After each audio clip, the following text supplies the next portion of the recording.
مسك تليفونه واتصل بصديقه وقال له محتاج فلوس اعالج امي بتتألم من كتر الوجع ومش معايا فلوس اجيب الدواء. رد عليه صديقه وقال له اتصل عليا بعد شويه هكون اتصرفت. اتصل عليه بعدها لقى تليفونه مغلق كذا مره، زعل وطلع بره يدور على حد تاني يستلف منه فلوس والدنيا ضاقت في وشه. رجع لقى الدواء تحت راس امه وخدت العلاج ونامت. سأل اخته مين اللي جاب العلاج ده، قالت له صديقك فلان. جرى على بيته وسأله وقال له اتصلت عليك كذا مره وانت اللي ما ردتش عليا وما عبرتنيش، بل تليفونك اصلا مغلق. رد عليه صديقه بكل خجل بعت تليفوني عشان اجيب العلاج. انا محمد حسن، لو اول مره تشوفني بقدم برنامج شبابي اجتماعي اخلاقي على يوتيوب وفيسبوك الخميس والجمعه من كل اسبوع.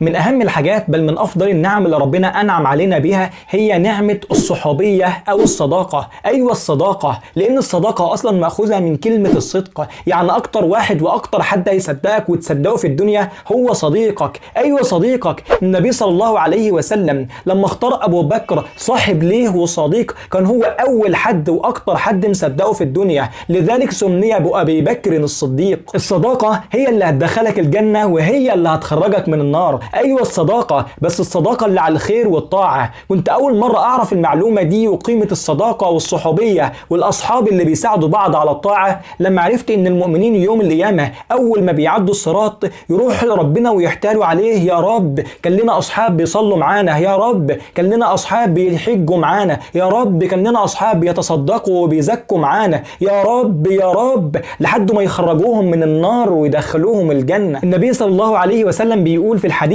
حتى إذا خلص المؤمنون من النار فوالذي نفسي بيده ما منكم أشد مناشدة لله يوم القيامة من المؤمنين لإخوانهم الذين في النار يقولون يا رب لنا أصحاب كانوا يحجون معنا، يا رب لنا أصحاب كانوا يصلون معنا، فيقال لهم أخرجوا من عرفتم فتحرم صورهم على النار فيخرجون خلقا كثيرا. شفت الصداقة على الطاعة بتعمل إيه؟ أيوة هي اللي هتخرجك من النار وتدخلك الجنة. حتى لو عاصي ومقصر دور على صداقة طاعة. عشان كده بقولك اختار صحبة تساعدك على الطاعة، اختار صحبة تساعدك على الصلاة والصيام، اختار صحبة تساعدك على العلم وقراءة القرآن، مش الصحبة اللي تساعدك على قعدة حلوة على القهوة والشيشة والبنات والأفلام. اختار صحبة تشدك لو وقعت في الدنيا والآخرة، اختار صحبة تقف معاك في الزنقة قبل ما يقفوا معاك في الفرجة، اختار صحبة يقفوا معاك في الحزن والعزاء قبل ما يقفوا معاك في الفرح، اختار صحبة يعملوا لك صدقة جارية لو مت قبلهم بدل ما ينسوك ولا كأنهم كانوا يعرفوك ولا انك كنت صاحب ليهم. اعرف مهندس توفى من شهرين تقريبا، بعد وفاته بأقل من شهر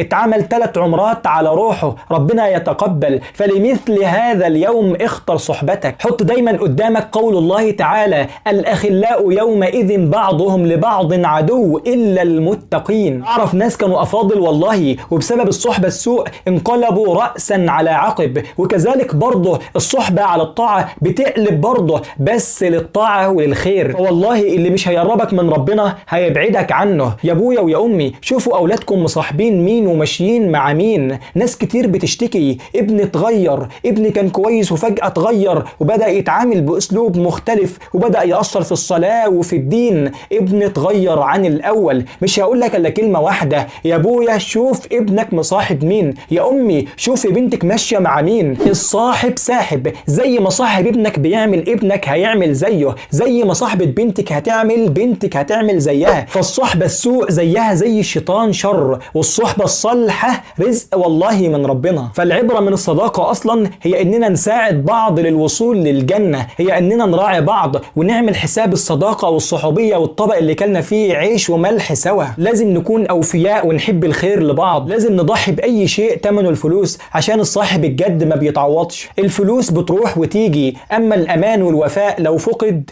مش هنحس بيه تاني. سلام.